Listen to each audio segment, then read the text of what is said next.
Hi, good afternoon. Can everybody hear me? Yes.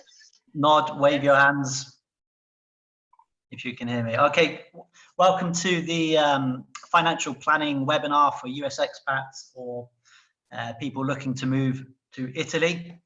My name's Tom Gould. I'm from Valiant Wealth. I'm here in beautiful sunny Rome today. We've got an all-star panel presenting an all-star webinar for you this afternoon or in the morning if you're over in the States. We've got Brian Dunhill from Dunhill Financial Planners. Brian's joining us from London. We've got Sylvia, who's also based in Rome, and she's representing the American International Club of Rome. And we're also fortunate to have Mary Louise from the American Citizens Abroad. So I'll just run through a bit of housekeeping before we get on with the show. The webinar is going to take about an hour. First of all, Sylvia is going to say a bit about the International Club of Rome and the fantastic work that they do for the American community in Italy. Brian Dunhill will then come on and speak to you at length about financial planning concerns for US expats, all the obstacles and the challenges and how to overcome those.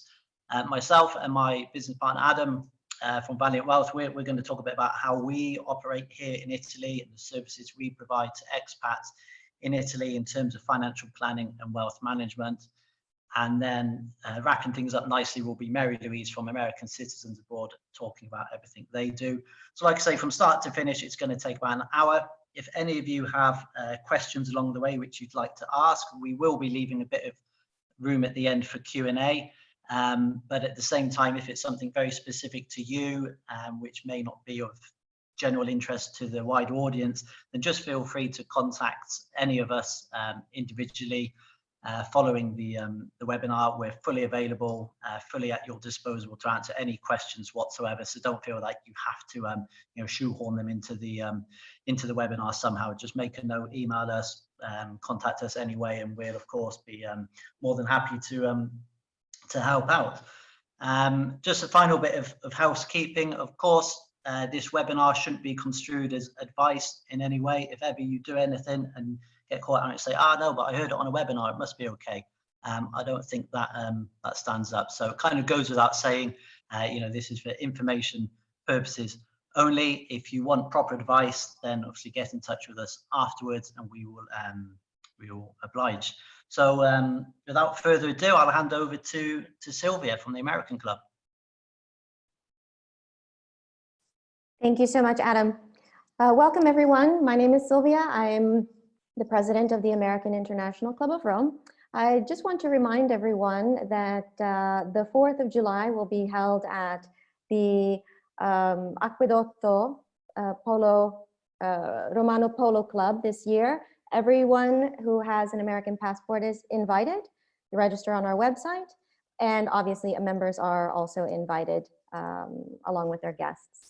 I'd like to start by saying thank you to Brian Dunhill of Dunhill Financial Planners, Valiant Wealth, and also the American Citizens Abroad. I won't take any more time than that. Thank you all for being here. I will turn the floor over to Brian now. Thank you. Wonderful. Thank you, Sylvia, and thank you everybody for joining us today.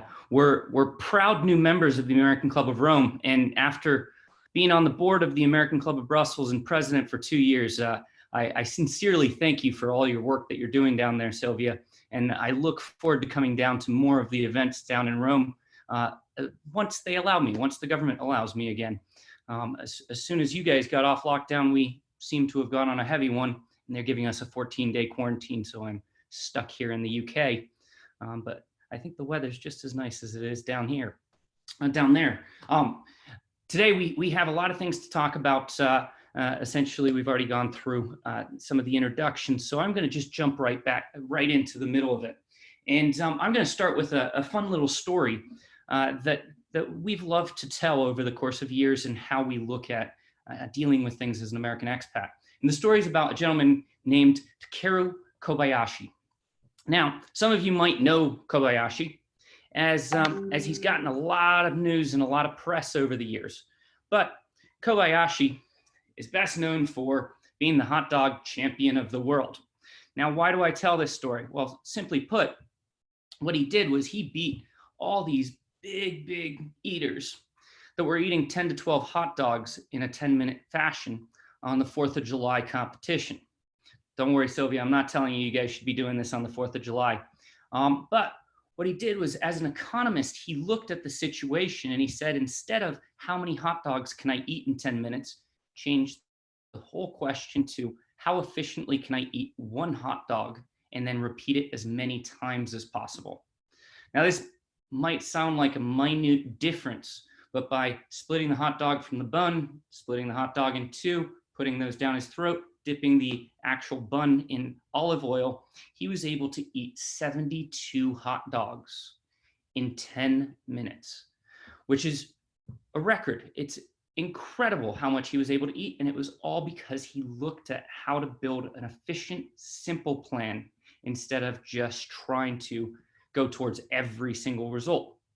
So we're going to pull that into the whole world of how we should be looking at our finances in the easiest way. But in the age of Trump, in the age of populism, let's start with, who shall we blame?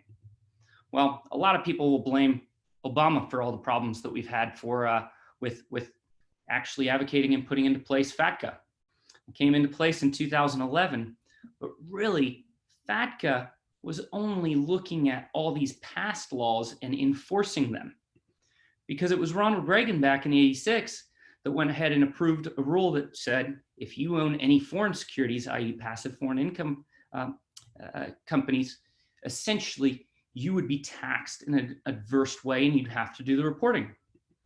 Nixon before that put into place the FBAR rules, which meant that if we had $10,000 in foreign jurisdictions, we'd have to report them to the US Treasury, not the IRS, but the US Treasury, and just never put in an inflation clause in there to make it so that the number would be somewhat semblant with what was going on.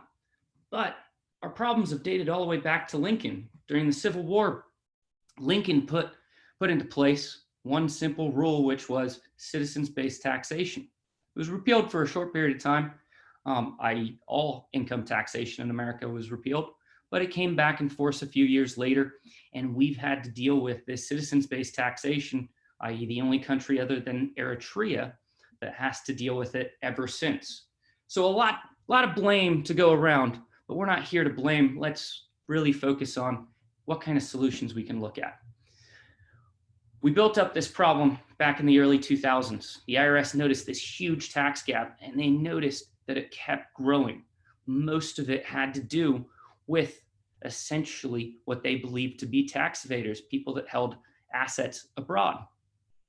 And most of these tax evaders, they were right. Essentially, it wasn't the proportion of people that were evading taxes that they went against, it was the amount of money that was sitting abroad. And the reportings to the IRS were astronomical at that time.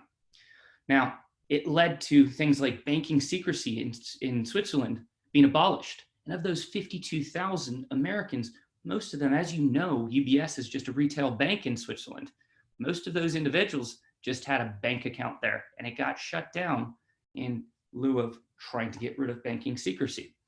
They succeeded, they kept moving forward, and then they placed FATCA into law. With FATCA, they collected $4.4 billion in taxes and penalties in the 2 years prior to it being approved. So they were recovering astronomical amounts of money, $60 billion through the voluntary late payments activities in the first 2 years of FATCA. And those just were the self-declarations. So that's not even the people that wouldn't report themselves. So I'd say in a grand scheme of things, with something that's brought in so much revenue, that's brought in so many problems, I don't think that FATCA is going to change anytime soon. So we have to focus, instead of complaining about FATCA, about how do we work with it? How do we make these instruments work in our favor? And that's what I'm going to be concentrating on today, so that we can get to our equivalent of 72 hot dogs. FATCA was approved back in 2010, and it started actually in 2011. I'm sorry, there's a misprint on there. And it affects all of us. It affects anybody that has an accent like mine, and many of you, any residents in America. So if you have an Italian friend who moves to America for a few years while they're in America, all these rules that you have to conform to, they have to conform to them as well. green card holders, and the importance with green card holders is it's not until they move out of America, it's until they give up their green card. A lot of people move out of the States, they have their green card, they think that they're no longer having to conform. No, you have to conform until you turn your green card back in. And the most important is it definitely has to be used even if you have a second citizenship. So I have British citizenship and American citizenship. For all intents and purposes, the IRS thinks of me as American. So, now how do these things affect you? I said we have the FBAR reporting that essentially Nixon put into place. Well, the FBAR reporting is not that big of a deal. It's just an inconvenience. So I find that some people, they find it easier to keep no more than $10,000, or i.e. they'll round it down to say 5,000 euros in their foreign bank accounts so that they don't have to report this each year. Now that's one way of dealing with it, but some people have more than that in bills on a regular basis. So staying under $10,000 is just not achievable. Well, that's not a problem. Just make sure that you plan out for the year that you're going to have to find the high watermark on your bank account, which is not always easy at all banks. You might have to get the whole activity detail to go ahead and find that date and that value so that you can report it. Now, that being said, you can find plenty of US bank accounts that you can hold larger sums of euros if you want to go with the strategy of not reporting it. But it's making sure that you plan those things out and you know which accounts actually have to be reported and which ones don't. For instance, you'll see at the bottom of this slide, I basically say, right now, the indication is that Bitcoins and internet poker accounts don't have to be reported. Well, that might change over the course of time. But foreign pensions, it depends on which accountant you listen to, because there's no right or wrong answer. It's a subjectivity on there. So you want to be pragmatic about it. You want to be conservative about it, but you want to follow what the changes are over the course of time. I talked about PFICs, and if you never have to learn what PFICs are, you are very lucky. So to me, the main thing I want you to go away with from this presentation is if anything falls into a PFIC category, you want to come back to all of our literature or just Google PFICs and why people disagree with them. I'll share with you an article later on from an outside entity and why they're difficult. But what it really comes down to is, as an American, you want to make your investments in American collectives or individual stocks. You don't want to buy any collective, i.e. any UCITS, structured products, ETFs that are sold outside of the United States, because the IRS, the US tax authorities, will actually have punitive treatment on that, i.e. a higher tax base for it, and you'll have higher reporting standards. So on an annual basis, no matter what, you're going to be paying more for your accountant to report your taxes. And at the end of the day, the most likely scenario is that you're going to go ahead and pay more taxes to get out of that. Now, I have never found an investment that's been offered outside of the United States that I couldn't find an equivalent investment in the United States that didn't meet the PFIC qualifications and also that wasn't cheaper. So I always find it more advantageous to send your money over to the States and invest in that way to avoid these types of problems. But it's something that you really want to be aware of before you start your finances over here in Europe. So where should we bank as a US person? Well, this is to me the important question, because we want to keep our pensions localized in Italy or wherever else we might have worked. We might need to change them for currency considerations, but there's not free transfer of those pensions. We need to have a local bank because, well, your American bank's going to cost you a fortune to transfer different assets. But when it comes to investments, you need to have a firm that works on that US side. Now, that might be an institution in the United States that makes it easy and conforms. It might also be some of the Swiss or UK-based firms that are now providing for these. So what are the 5 things you want to pay attention to? Well, the first one, the taxes. essentially by avoiding those PFICs, you can reduce those costs. So you want to avoid anything that's not American in qualification. Doesn't matter where the jurisdiction is, you just want an American in qualification. You want to make sure that you get that 1099 document. It will make your taxes a lot easier, and it will make filing those taxes and reporting them so much easier. Now, I like keeping a lot of our assets in the United States, and the main reason is that safety aspect. We've seen some failures of banks here in Europe, and the one contrast between Europe and the United States is the United States is used to failing. We've had bank failures for nearly a century now, and we put into place FDIC and SIPC coverage for that. So to just put that in context, I started my career at Lehman Brothers. I know plenty of clients that were at Lehman Brothers, and any of them that had wealth management accounts at Lehman Brothers didn't lose any of their investments when Lehman Brothers failed. They moved over to Barclays Wealth Management.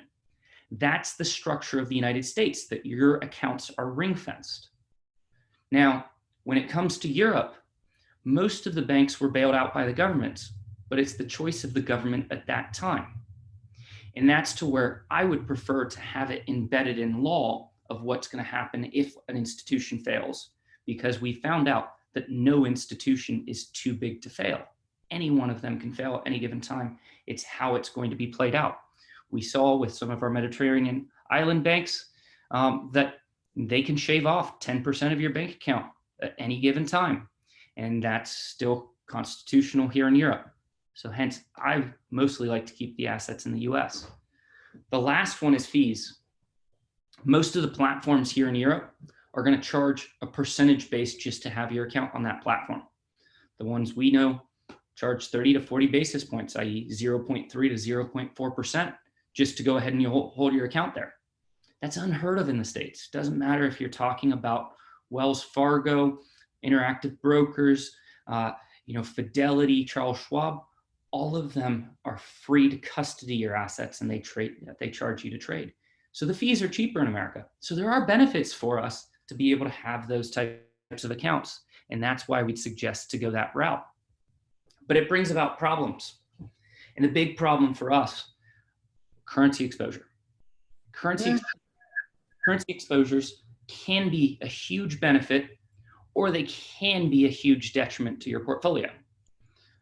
Now, if essentially you wouldn't have considered currency in your situation and you kept all your assets in America with a typical US brokerage firm, the last 10 years, you've probably done really, really well. But cycles are longer term than that.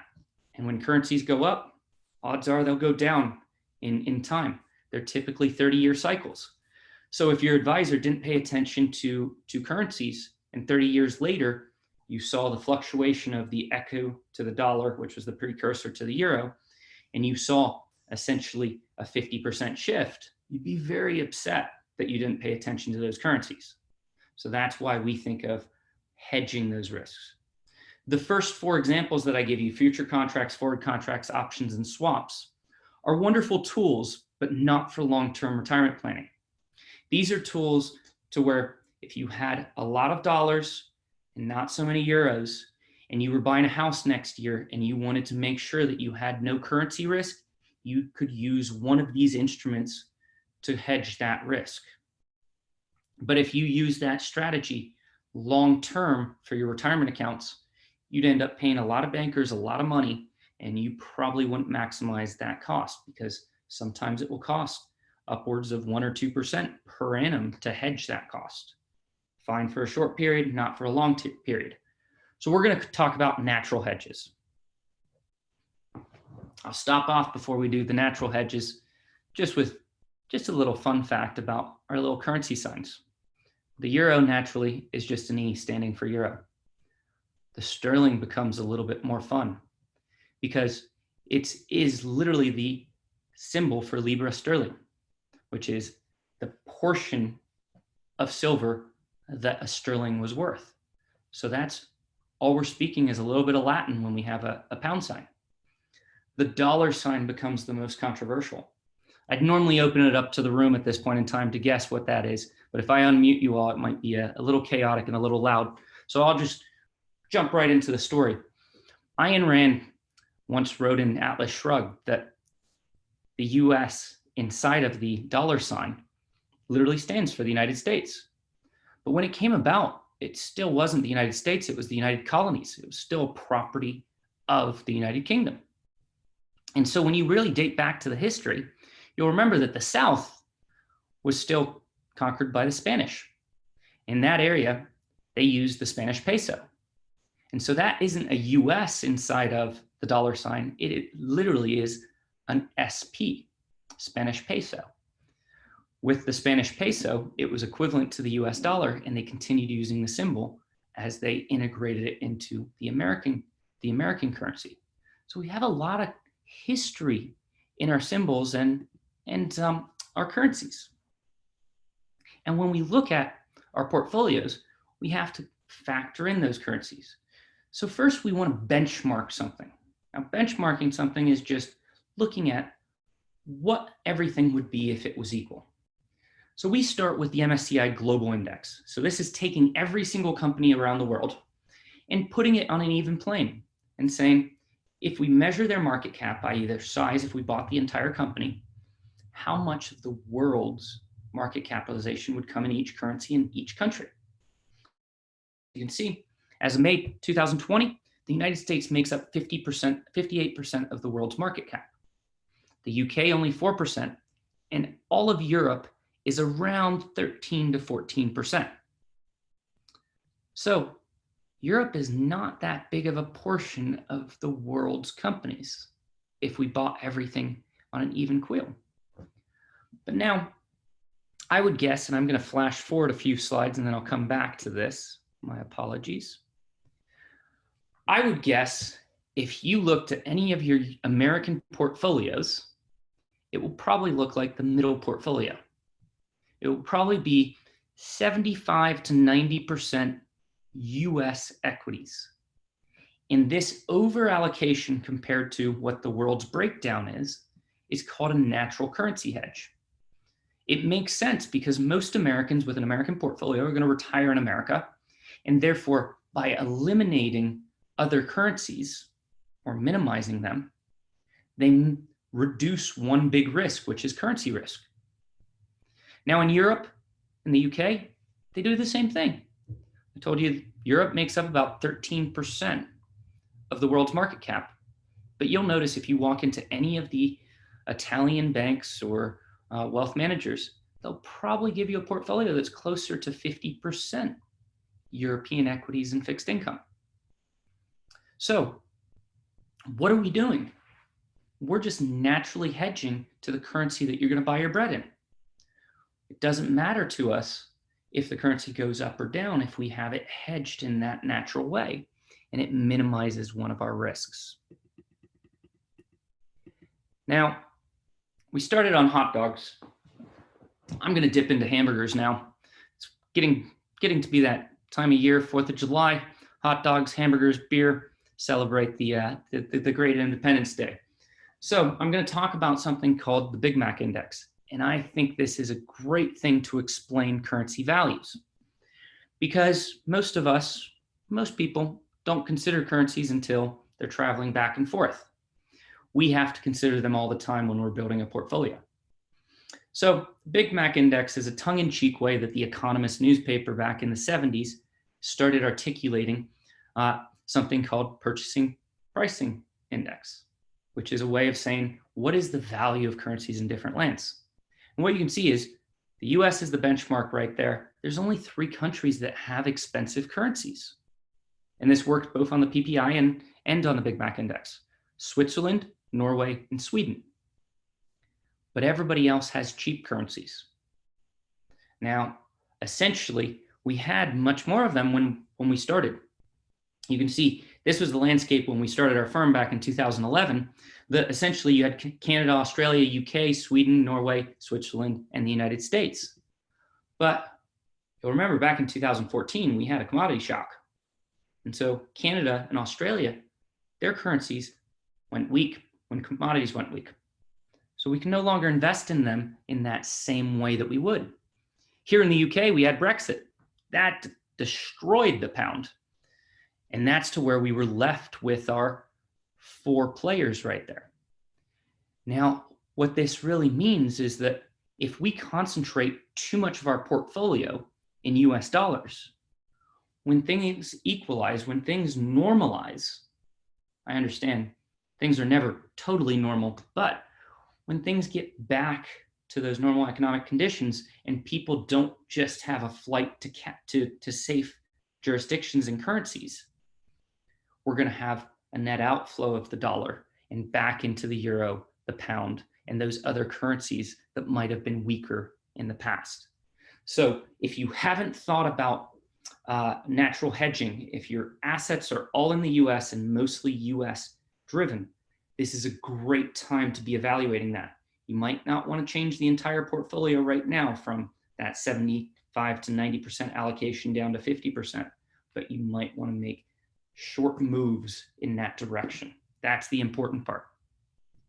We'll touch on a few different topics, and then I'm going to get you back into the capable hands of Tom and Mary Louise. Really quick, Social Security, I think, is a very important thing to think about. We have totalization agreements between the United States and most European countries, including Italy. So that means if you didn't get to the full credit system that you need in those countries, they will substitute those other portions. That doesn't mean they'll pay you for it. So you're not getting to double dip. You just will receive a US Social Security and an Italian Social Security paycheck because of that totalization agreement. The important thing is that you actually have to let them know. They're not going to be looking for this. They're not assuming that you went someplace else. The other hint that I'd love to give you is that our friend Jack, who runs the Social Security group over here in the UK for Europe, his group can help you not only receive your Social Security check in euros, which they're not going to charge you anything to convert it from US dollars to euros, but they'll send it to your Italian bank account. This can be very helpful to minimize costs, banking costs, and the like, and takes out a whole aspect of what do I do with these US dollars and when do I convert them into euros. So make sure that you're talking to the Social Security group because they are very helpful. And you can see some of our links that will show those types of things. Now, a little brief excerpt on what we do. We're financial advisors for American expats, but we work with groups like Tom and Adam's team in different countries because we're not an expert on every single country. I love to learn about Italy. I love the food, and I hope to become more of an expert when it comes to Italy, but we rely on people that are right there on the ground. So what are we offering? We're offering the portfolios. So we offer the access for people to be able to invest in IRAs, individual accounts, and the likes, but in compliant vehicles to where they're receiving their 1099s and the likes.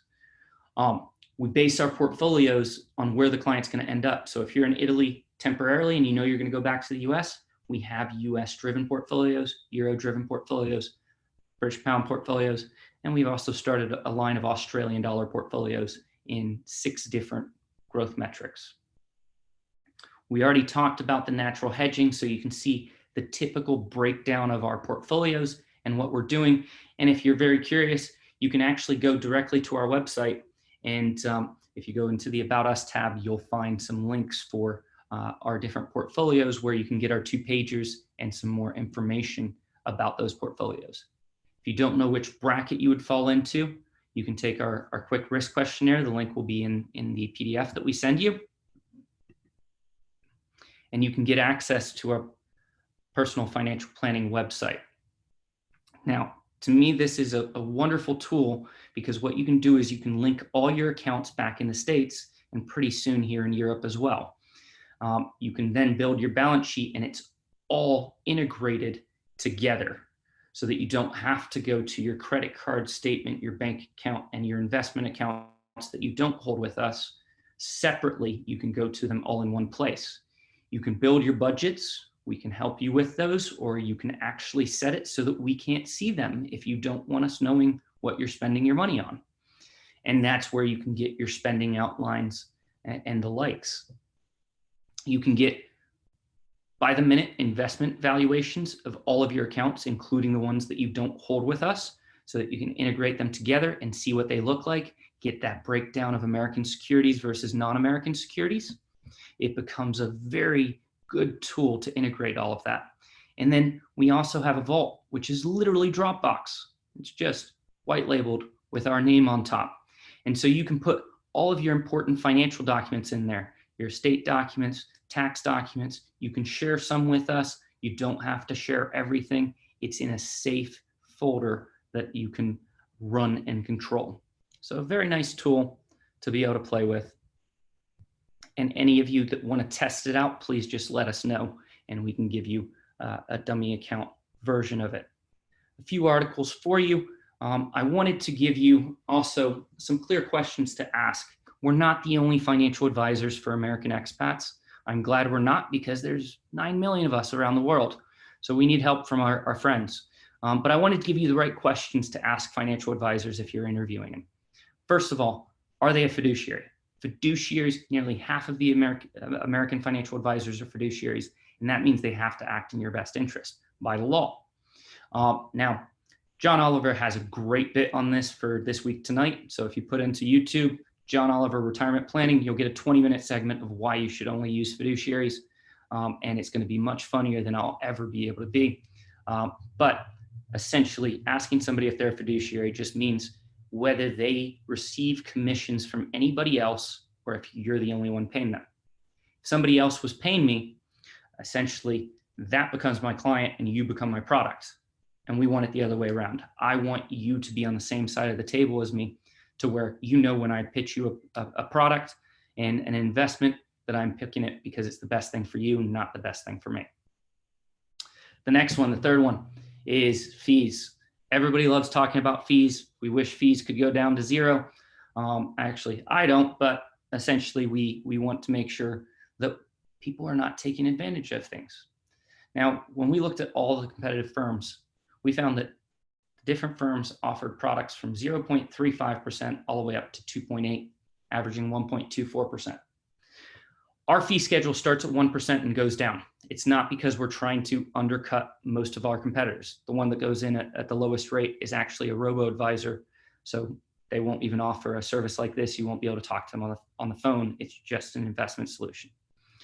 I find that 1%, I don't want to go over that because that's what you would pay in most 12B1 fees for a C-share in the United States. And so I don't think that I should be charging more than 1% just because I'm being transparent. That seems counterintuitive on the first part of being a fiduciary. So we start our fees at 1%, which you can see where the average is on that scale. You want to make sure that they're US regulated, and you want to make sure that they're regulated in your country of residence. That way, you know that they're qualified to do what they're doing. And then you want to make sure that they don't sell PFICs, and then you can find out about all their past regulatory issues on BrokerCheck. All of these links are going to be in the presentation that we send you, including the first resource, which is the American Expat Guide. All the things we covered today, plus a few other little pieces in the form of short articles. I told you I don't like PFICs. I'm not an accountant. I'm not pretending to be one. Here's a nice guide that an outside accountant has put together of why they don't like PFICs for American expats. The US Expat Directory is just a directory of contacts that we know can help you in different situations, from currency specialists all the way down to mortgage brokers. BrokerCheck is where you can look into all the firms that you're looking at's background, whether they've ever had bankruptcies, whether they've ever had any client complaints or any other problems. Just to ruin the gossip chain, we've never had any of those issues, not only for ourselves, but for any of our employees. The IRS's website for double taxation treaties. This is a great resource to find out how things will be taxed and viewed. And from there, I want to pass it back over to Tom to talk about some region-specific issues in Italy. Thank you very much, Brian. I hope everyone enjoyed that. Always a tough act to follow. So first of all, I just wanted to give a bit of background into who we are. Valiant Wealth is essentially myself, Tom Gould, and Adam Smith.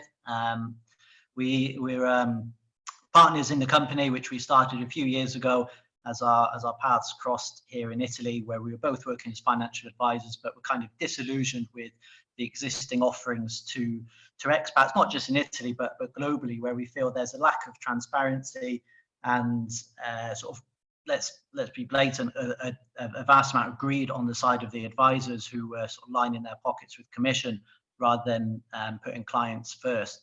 So we we came up with Valiant Wealth, not such as an original business, but to incorporate and to introduce, if you like, a sort of UK and an American model into into the expat market. So if you're from the US, like in the UK, we're familiar with this model of an independent financial advisor, someone who isn't tied to selling any specific product or selling you the flavor of the month investment just because it lines their products, but someone who delivers a transparent 100% fee-based service. And Brian Dunhill operates in this way, and so do we, which is why it makes our partnership work so well. And if you're moving to Italy, or if you're already here, you may or may not be aware, in Italy, this kind of model doesn't really exist. If people want to access financial services, they go to a bank or they go to an asset manager. And, it's like an analogy of buying a pair of running shoes. If you go to the Nike shop, they're going to give you advice, but they're only going to sell you a pair of Nikes. If you go to an independent seller, he's going to compare all the products and he's going to deliver what's right for you.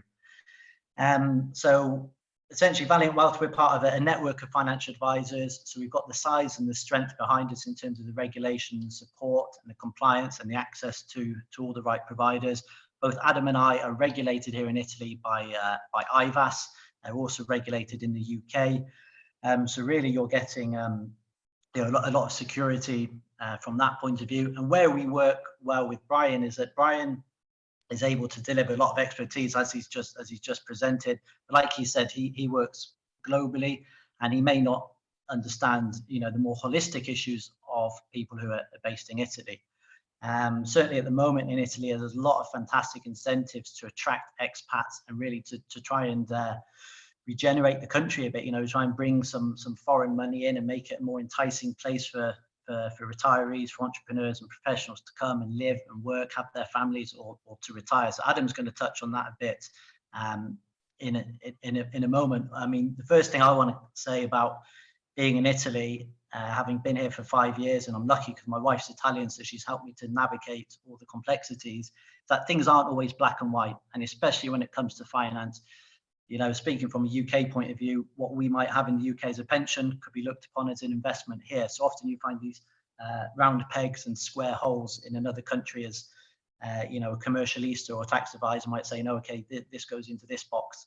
So things aren't always black and white, and it always pays to get expert help, for everything in Italy. And what I found as well in Italy is that there is a very strong international community of professionals and people with complementary businesses. So clearly we're in the business of financial planning, but we've got access to expertise as tax planners, as estate agents, relocation experts, accountants, commercialistas, people who can help you in every department. And you'll find there's this really sort of supportive network. And my advice is to tap into that and try and become a part of it, because you'll find it really is valuable. So I'm going to pass over to Adam. You'll see at the top there's a blue box. I don't know if that link is actually active, but if you go over to our website, we try and focus a lot on producing valuable content and adding value and discussing up-to-date topical issues for tax and finance matters in Italy. So what Adam's going to just give you an overview of now is a few of the tax regimes, and if you want more information on those, then please head over to our website. And it's very easy to get in touch with us. There's contact boxes there, phone numbers. So, please, if you've got any questions, then reach out. But Adam, over to you.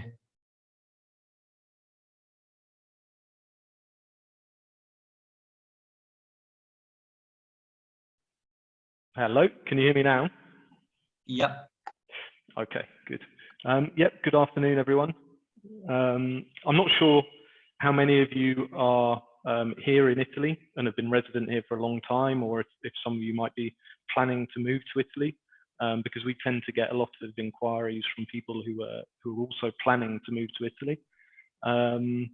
Because we got some questions about tax, I'm just going to speak a little bit about tax in Italy, because Brian's obviously covered a bit about taxes from the US side and the problem with PFICs for people outside of the US and so on. But if you're a resident in Italy, you also need to consider taxation in Italy, of course. The way that we work with Brian together, we go through the same type of process that we do with all of our clients, with US clients, that we follow a suitability process. And that involves looking at your circumstances and seeing what would be a suitable level of risk to take with investments and so on. But we also give advice on other areas. We give indications towards tax, but for specific tax advice, we always refer to either the tax advisor, who we work with quite closely, who's a tax lawyer here in Italy, although he's actually from the UK. He has quite a lot of experience dealing with international people, including US people. But we also work with a couple of CPAs here when it comes to US people, because obviously it's important. People need their taxes prepared, and both sides need to be accounted for. And that's kind of where the complication comes in for US people in Italy. I mean, if you've been here a long time, you probably already know that Italy is a relatively high tax jurisdiction. It's difficult to get away from it. In terms of investments, there are some types of structures that you can use to reduce tax. But for US people, it's really only the kind of high net worth individuals that can actually access those types of structures. There have been some favorable tax regimes which have been implemented in the last few years, primarily because the Italian government has decided that they want to encourage people to move to Italy. The first one they put in was this, the flat €100,000 substitutive tax. So this is very much aimed at high net worth individuals. So in this case, you pay €100,000 every year in tax, and then you have no reporting obligations whatsoever. And you know, that includes obviously all your foreign assets and so on. So you can imagine that there's quite a few people that this might appeal to. We don't come across too many, to be honest, but it's one of the things that Italy wants to do to attract high net worth individuals to come and buy a big property in Tuscany or what have you. The second one on the favourable regimes is the one that we're getting the most interest on of late. And this might be of interest to US people or US connected people who are moving to Italy. This is relatively new. It only came in 2019 was the first tax year, so it hasn't even been reported yet because all of the tax declarations are going through now for 2019. But this is a tax break aimed at pensioners, specifically people who've not been resident in Italy in the last 5 tax years, and it's a flat tax of 7% on pension income. To qualify for this regime, firstly, well, you have to have not been resident for 5 years, but you also must be receiving pension income, and that obviously includes foreign pensions. And you must move to a certain region of Italy. The idea of this was to help with the redevelopment of some of the poor areas in Italy. So it's basically the southern regions from Abruzzo down, so Abruzzo, Molise, Basilicata, Puglia, Calabria, Sicily, and Sardinia. And if you move to one of those, then for the first 9 years, you'll only pay 7% income tax on any foreign income whatsoever. But you must be in receipt of a pension to do that. So that there's some really interesting tax planning opportunities around that, because apart from the fact that you can get your pension and pay very little tax on it for 9 years, you can also manage other assets that you might have outside of Italy to make use of this flat tax. For example, capital gains tax, which in Italy on equities is 26%, is also 7% under this regime. So everything outside of Italy is 7%. So we've had a lot of interest in this, and our understanding is that this can work as well with US pensions. It's something that because this is the first year, this is quite new, we're waiting to see how this declaration period goes, but we'll be coming back. Actually, we're planning to do more of these seminars over the coming year, and one of these will be very much focused on tax, and we'll have a tax advisor who will give you some information about the Italian side, and also a CPA, so that we can cover both sides. So that might be quite an interesting seminar in the future. Another, oh, hang on a sec. Just under there's another regime, which is for those people that are still working. If you move to Italy to come and work, there's a regime where you'll pay only 70 to 90% on your income. So that's another regime that's aimed at encouraging people to move to Italy. We're going to see how this goes over the next few years. The reason for these regimes is they've looked at the Portugal model, which I don't know if you know about that, but Portugal offer very low taxes for pensioners who move there, and it's done great things for the Portuguese economy. So Italy are trying to replicate that in some way, but there might be a large number of people who can take advantage of that and pay a lot less tax. Just briefly to cover the other taxes, you may know about this already, but income tax is relatively high unless you can come under one of these tax breaks. It starts at 23% and goes up according by marginal rates. Capital gains tax is 26% on equities, but government bonds have a reduced rate, which is 12.5%. IVAFE is the equivalent of Italian stamp duty. So if you own assets such as investments in Italy, or even a savings account where you're getting interest, then you'll pay 0.2% per annum as a stamp duty. IVAFE is the same tax, but it's placed on foreign assets. So as an Italian resident, you have an obligation to report your global assets and pay the IVAFE tax on it. And estate tax, we had a couple of questions about estate tax. So there's another slide which I'm going to pass back to Tom to speak to you about, I think.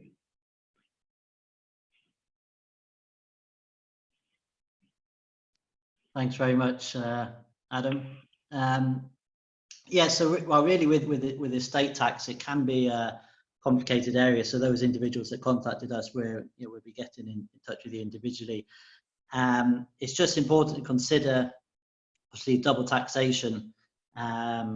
So I believe this is correct, Adam, that anyone in Italy is going to be liable for estate tax here in Italy as well as in the US. Yeah.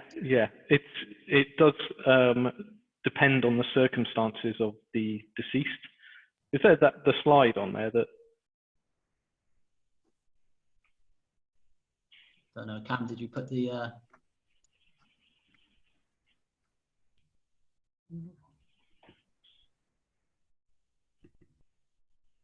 where's my bar? There we go. That's the one. Yeah.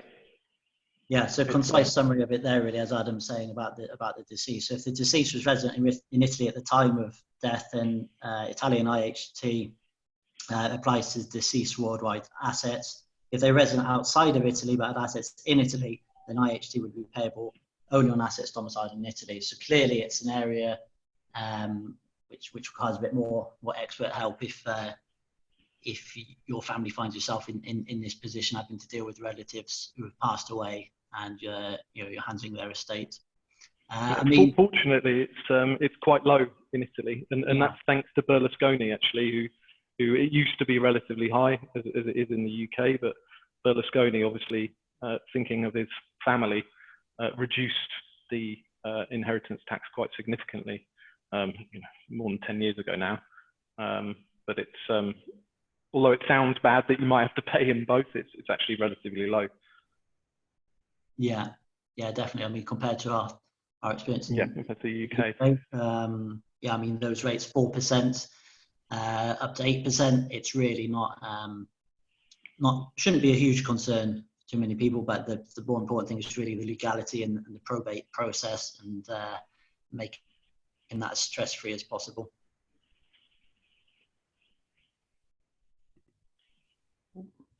Sorry.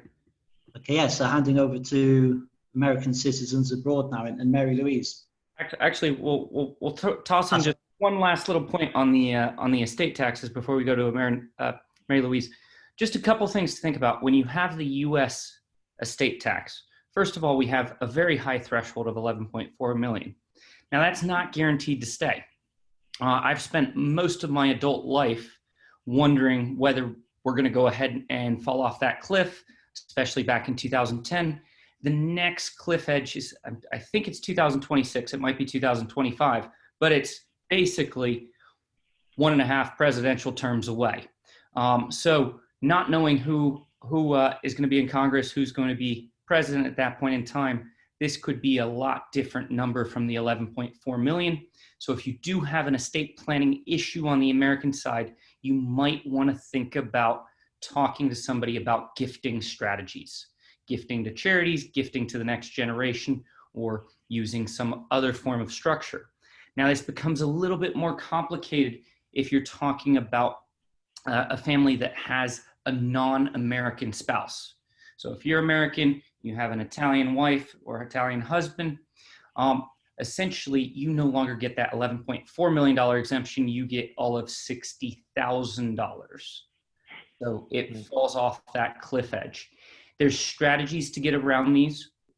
Some of the strategies even work post-mortem, but knowing that you can actually utilize them and putting together a plan is the easiest way to conquer those so that estate taxes don't become a problem on both sides of the pond.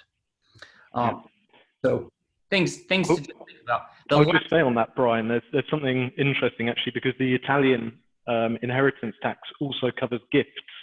So it's something to be really careful of, but there are ways around it, as Brian said, from both sides, I'm sure. I mean, the use of trusts is becoming more and more common in Italy as well. So it's something quite interesting.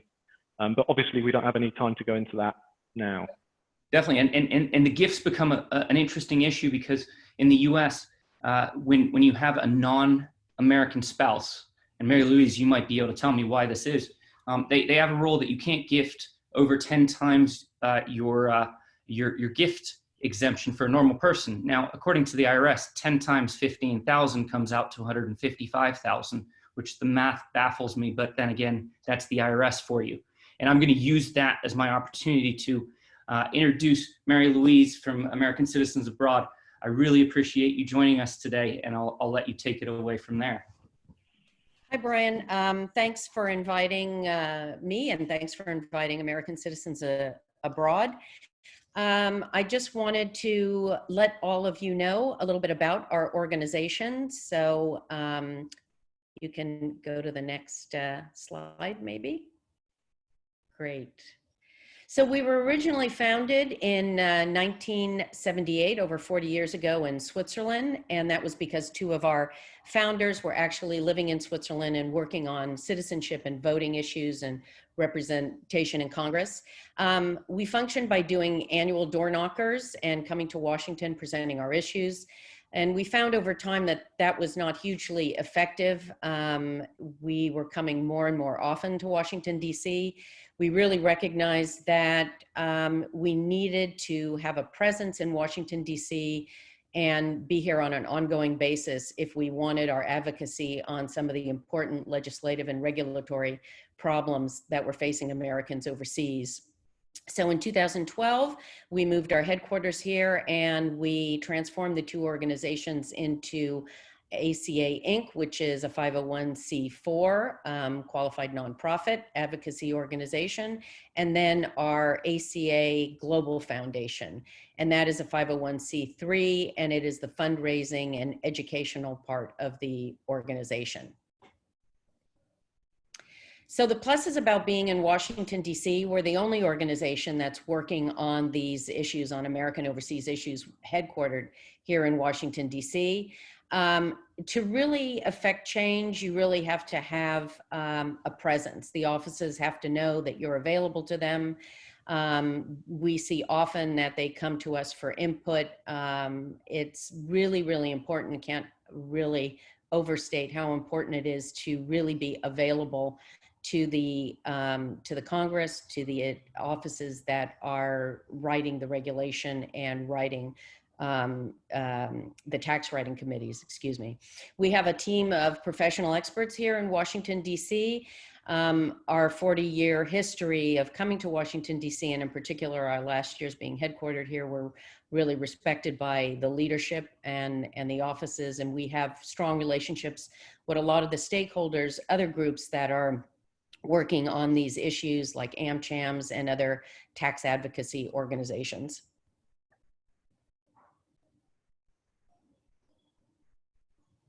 So a little bit about our current advocacy work. We're focused obviously on legislative problems and regulatory problems that fall out of the citizenship-based taxation, which Brian alluded to earlier. We're one of the only countries in the world that bases our taxation based on an individual's citizenship. So if you can move to the next slide, that'd be great. So our big push is obviously for residency-based taxation. Americans overseas should really be taxed the way the rest of the world is taxed. If you have income that's earned in the United States, fine and dandy, that's subject to US taxation. But if you have income that's earned outside of the United States should not be taxing that income. We have developed and created many white papers and talking points on residency-based taxation, but we actually a couple years ago went back and created what I like to call a roadmap. It's a side-by-side comparative of the current tax code and where you have to cut into that code to make it a residence-based platform. We funded revenue estimates for this approach. It is not a piece of legislation. It is very much a pick and choose. You can go in and say, well, if we really want to fix the problem here, we can move to treating that income in this fashion and make it residence-based.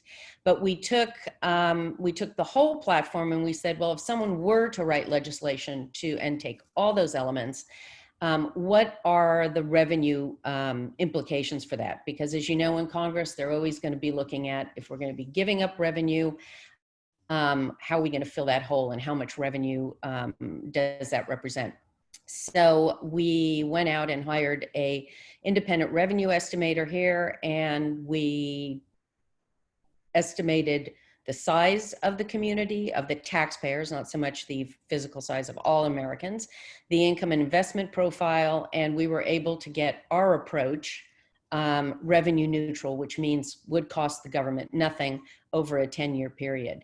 So that's been a really important document. It's been really, really beneficial. We've presented it to all the tax writing committees, the Joint Committee of Taxation, Senate Finance, House Ways and Means, and also in congressional offices, because not only does it give a way forward, but it gives these committees a lot of information that they didn't have before on the community. We also have been supporting the Tax Fairness for Americans Abroad Act. This is a piece of legislation that was introduced by Congressman Holding. And it very much was introduced to be a marker bill and to start a conversation on the issue of writing and refining legislation or residence-based tax legislation. We are supporting that with a campaign for holding hearings, because the next natural step in the process is to put all of these issues in front of the tax writing committees. I always like to say that citizenship-based taxation, it's not just about taxing and revenue. It has so many tentacles that go deep. Things like FATCA, as probably many of you are familiar and Brian touched upon. We have things like the passport revocation provision, which your passport can be revoked or denied if you have a debt of $50,000 or more. The implications of the tax, the transition tax and GILTI regimes, the implications of PFICs, which Brian also mentioned. So all these issues really have to be put in front of the tax writing committee, and that's the only way that legislation can be written that will really address the problems. So we are currently developing documentation on the CARES Act experience, because there have been certain things in the CARES Act. Many of you probably yourselves have experienced. You had a problem with going on the online Get Your Payment tool and getting your information and trying to figure out where your payment was, or how it was going to be dispensed or dispersed to you. So the Tax Fairness for Americans Abroad Act is, as I mentioned before, is a residence-based taxation bill. It was introduced by Congressman Holding in 2018. His intent was not that it would be a bill that everyone would just sign on to, but a bill to get the conversation going so that you could work out the details. Our revenue estimation work and all our work was hugely essential to Holdings office. Again, we're calling for hearings. We think that that is the next natural step. A lot of offices in Congress that we've met with have agree with us, including those on the tax writing committees. We have a campaign. Oops, sorry. That's okay. You can go to the next one, Brian. We have a campaign that calls on the House Ways and Means Committee to hold hearings. It's very easy. I encourage all of you who are on this call to go to the ACA website and to engage in the campaign. You use your voting address, and there's a pre-pasted message. You can add your comments. You click go, and it's delivered automatically to your representatives in Congress, and also to the committee members on House Ways and Means that write tax legislation. So, and one thing, hearings don't slow down the legislative process. A lot of people say, oh, it's just another step, we're never going to get there. If anything on this issue, it will only speed up the process, because it'll make it very evident to the Congress that this is a real problem that has very life-altering consequences for individuals.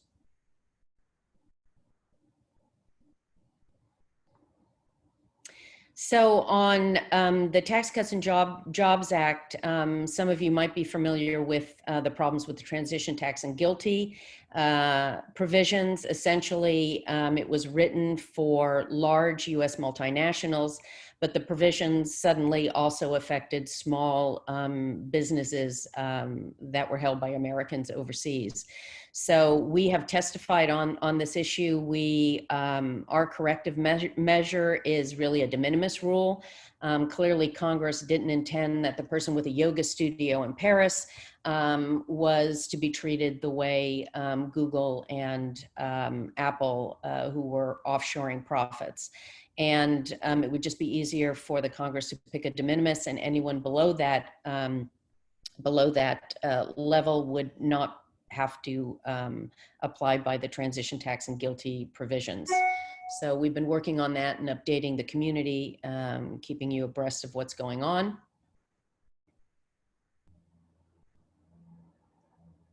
Passport revocation provision, I mentioned that before. On passport revocation, we are asking that there's a safe harbor for Americans overseas. Before someone has their passport revoked or denied, it should be understood that a passport for an American living overseas it holds a very different place than a passport for an American who's living domestically. and that should be taken into consideration. It is the only official documentation that proves that you are a US citizen. Luckily, given the COVID pandemic, revocations right now are temporarily suspended. We've had a lot of support from the taxpayer advocate on this issue. I don't know how many of you know the taxpayer advocate, but it is the watchdog to the IRS. So Nina Olson, who used to head the taxpayer advocate, has moved on, but there is a new replacement to her that we're hoping to meet with once offices in Congress start to open up. So they've been really good about keeping focus on this issue as well. Next. Great. On Social Security and Medicare, we have an ongoing contact with the international Social Security staff. I think Brian mentioned Jack Lutchman at the London Embassy. He's been very beneficial, very helpful. He's been able to give us some resources for the community. A big issues on Social Security is the procurement of Social Security numbers. That has been a problem, especially many of you have probably heard it before. Americans who were born overseas and who whose parents maybe have never had them apply for a Social Security number, and that's becoming very, very important for those individuals in keeping their banking relationships. Because now banks want to have the documentation from Americans, and part of that documentation requires having a Social Security number. The windfall elimination provision is also something that we have been following and working on. It's basically a reduction in your US Social Security if you're also receiving Social Security benefits from a foreign pension. So due to COVID, obviously a bit of an update. There are delay times for getting new Social Security numbers because that process usually requires a face-to-face interview. But the staffs at the FBUs, the federal benefit units, actually, that's working better than normal because they are responding to emails, seeing as they don't have on-site people coming to the embassies or coming to the FBUs. So the Social Security is also not enforcing the suspension for failure of submitting a 7162 form. That's a proof of life form. So we've had a few questions, individuals who normally have to submit that. So there's no suspension of benefits if you fail to submit that or if you do not receive one. So yeah, we can keep going. So FATCA, our solution until we get to residence-based taxation on FATCA is same country exemption. This is often called safe harbor. Carolyn Maloney, who is the co-chair of the Americans Abroad Caucus, she has also introduced legislation in Congress that is similar. It's similar to same country exemption. I think she has it listed under another name. But essentially it would take out of reporting any American who proves they are legitimately resident overseas. So not only would the bank not have to report on the American citizen would not have to file an 8939 or 38, sorry, I forget the name of the form. And so that would relieve a little of the pressure on the banks because obviously the banks are concerned about having penalty applications put on them because they're harboring, quote unquote, a non-compliant American. We provided a lot of input on a report that the GAO, the Government Accountability Office, used in looking at the effectiveness of the FATCA legislation. So this is the kinds of things that are important about being in Washington, D.C. because we have these relationships with these offices and are called in. So voting, we just launched a campaign. Obviously, everybody's interested in voting every year or every time there are elections, but we have a great tool. It's called Voice Your Vote. It works on the same premise as the write-in campaign for hearings. You input your voting address, your U.S. address that you are registered for voting, and you can ask the candidates and the challengers in your races their opinions on your issues. So there's no pre-pasted message in this one. You're free to ask them whatever your concerns are, ask them where they stand so you can get their view before you vote.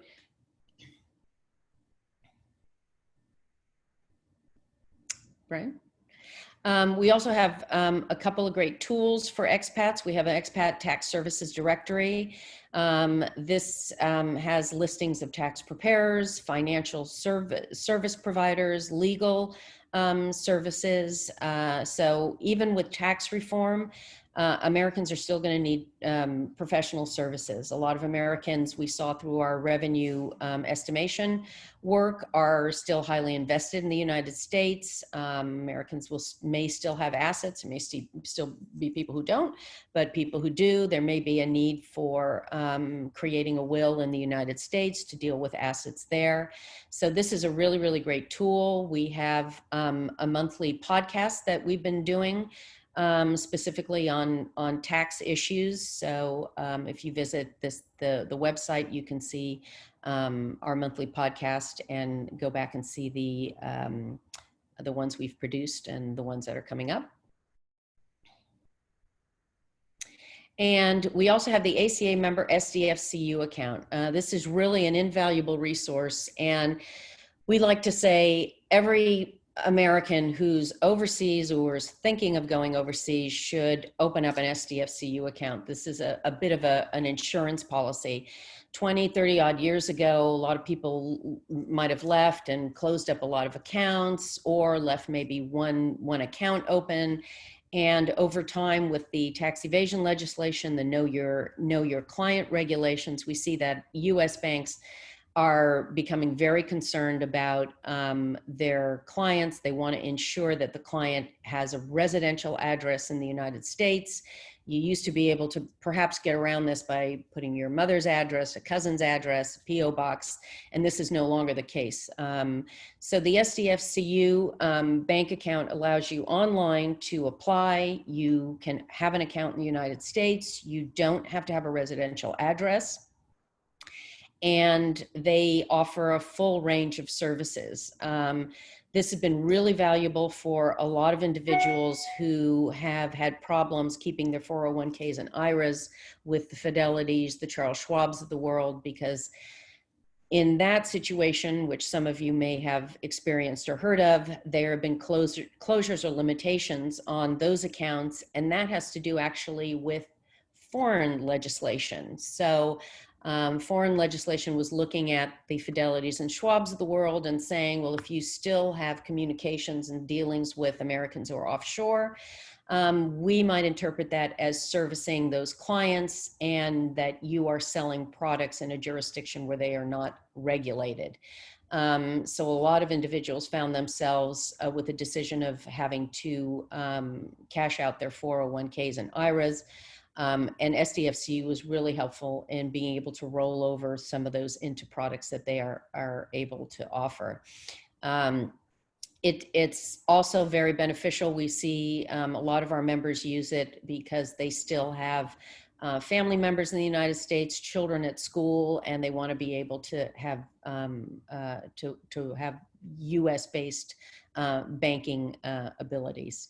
So where's ACA going to go with their advocacy post-COVID? Because as you know, things have been pretty much shut down in Washington, D.C. The focus obviously has been elsewhere in the last few months. But we're going to continue to advocate for hearings. Again, we think this is really important. The CARES Act experience, we think, is going to only help. It sounds kind of counterintuitive, but the problems with the online tool, the inability of small businesses to fully access the CARES Act relief, when they obviously had to adhere to the transition and GILTI regimes, there's a problem there. There's also been the inability of joint filers to receive the stimulus due to the fact of having one of the joint filers not hold a Social Security number, but have an ITIN, and that disqualifies them from the COVID stimulus. We're going to continue to meet with the IRS, Treasury, and the U.S. State Department on better outreach to Americans overseas. We actually, in early January, had a meeting with the IRS large group, and that was a really productive meeting, how they can do better with providing Americans overseas with the tools that they need. We're going to be doing more writing campaigns like the voting and hearing, and continue to cultivate our partnerships with other organizations and stakeholders that are working on these issues. So getting the word out, we work, like I said, with stakeholders here in Washington, D.C. We coordinate with Overseas Americans Clubs and other organizations. We keep the focus on the media.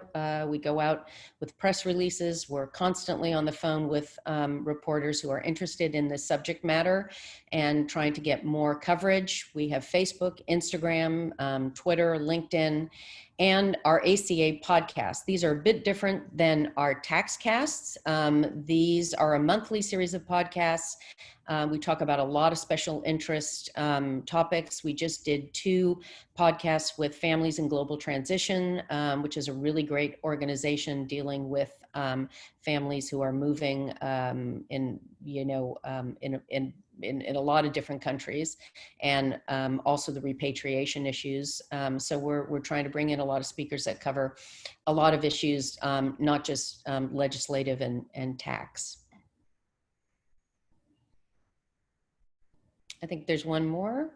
So how you can help ACA's advocacy efforts, visit our website and find out all our efforts and what we're doing.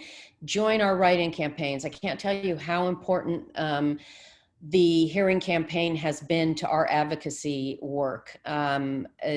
The hearing campaign, we're able to see on the back end the offices that were contacted. We don't have any names of who contacted. We just get aggregate information, and we see that 100 emails went into Dianne Feinstein's office. And when I walked through a lot of the doors for these offices, they already knew ACA, they already knew the issue, because they had been contacted and been contacted by a constituent. So this campaign has really, really helped our advocacy work here in Washington, D.C. And join ACA, sign up for our newsletter. As a member, you get the newsletter, you get blast updates, you get the webcast. We have a members only section. You get the ACA SDFCU bank account. So join ACA, support us, and donate to ACAGF and ACA. ACAGF is a 501c3. It's a tax deductible donation. So our work is completely supported by membership and donations. So help us out.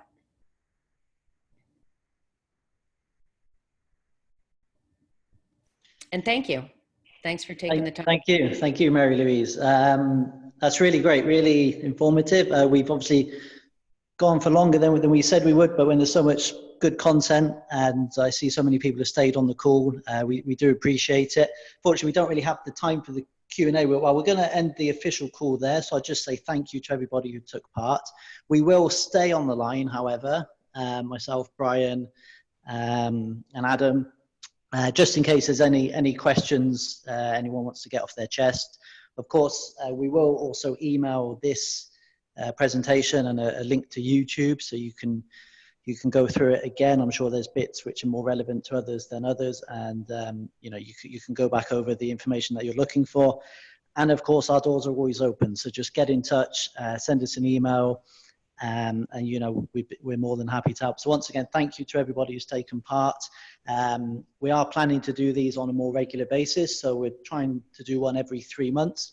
So we've got a date in the diary, I believe, Brian, for I think the 23rd of September, which is sort of nicely just after the summer. Hopefully the world will be in a better place then, well, hopefully, with regards to the COVID-19 situation.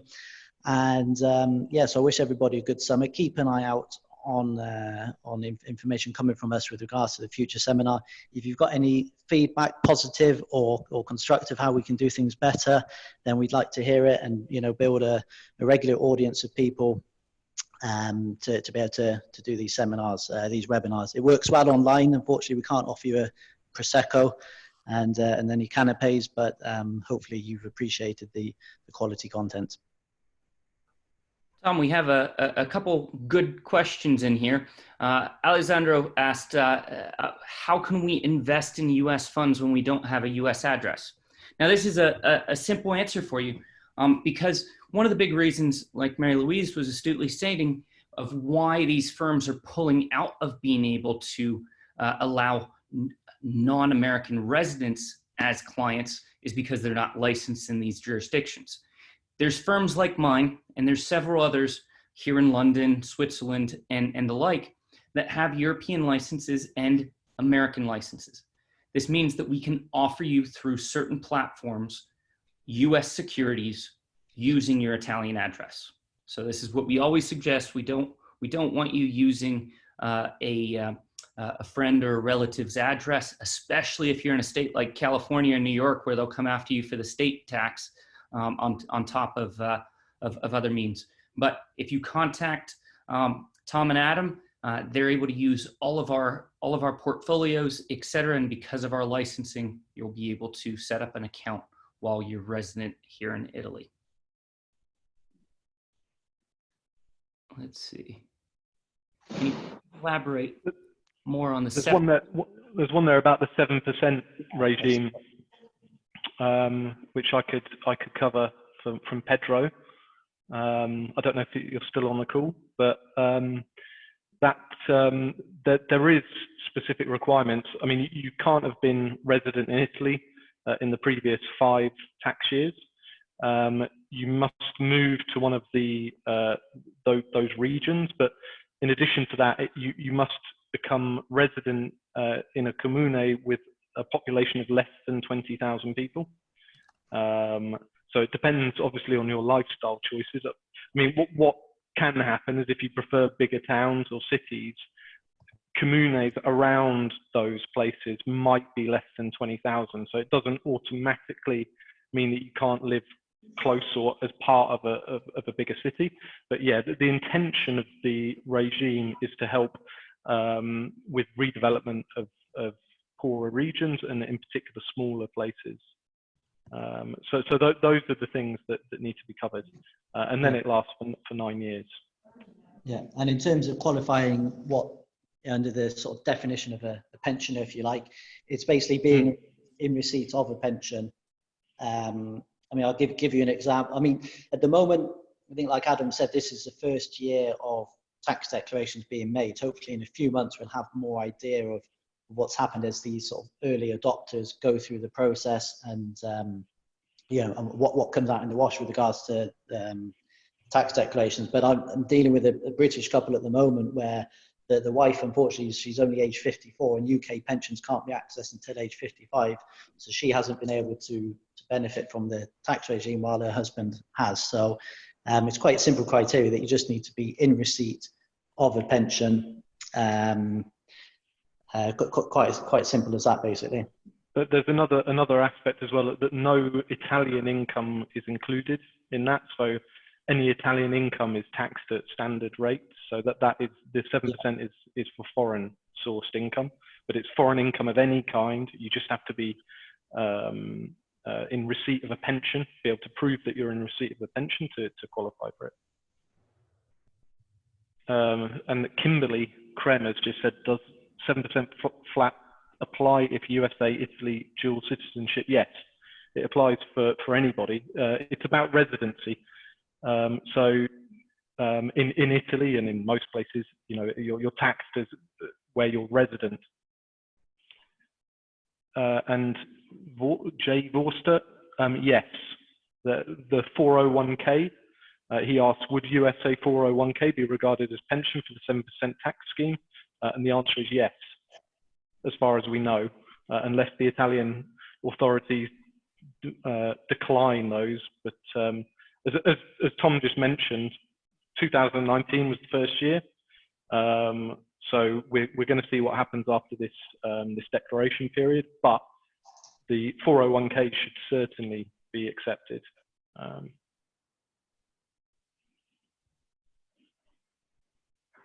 Yep.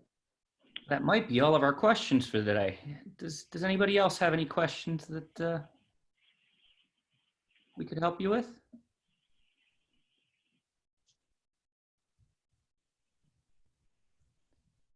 It looks like a silent group. I think we should take this opportunity to thank everybody once again. And without rolling on, we'll send a follow-up email with all the information, including the recording and all of our contact information. Tom and Adam being your great resource right there in Rome with Italian rules. Mary Louise, great advocate for us all. If you haven't checked out the American Citizens Abroad website, I would definitely encourage you to do so. There's a lot of resources beyond what she presented to you. And even for somebody that's been dealing knee deep in this, or head deep in this whole issue of worlds, I learned something from her every single time I speak to her. So a great resource to have. And Sylvia over at the American International Club of Rome, I look forward to joining you all for some future events and to be able to meet you all in person. Thank you for joining. Please reach out to us with any questions. Thanks for having me, Brian. Take care. Have a great day.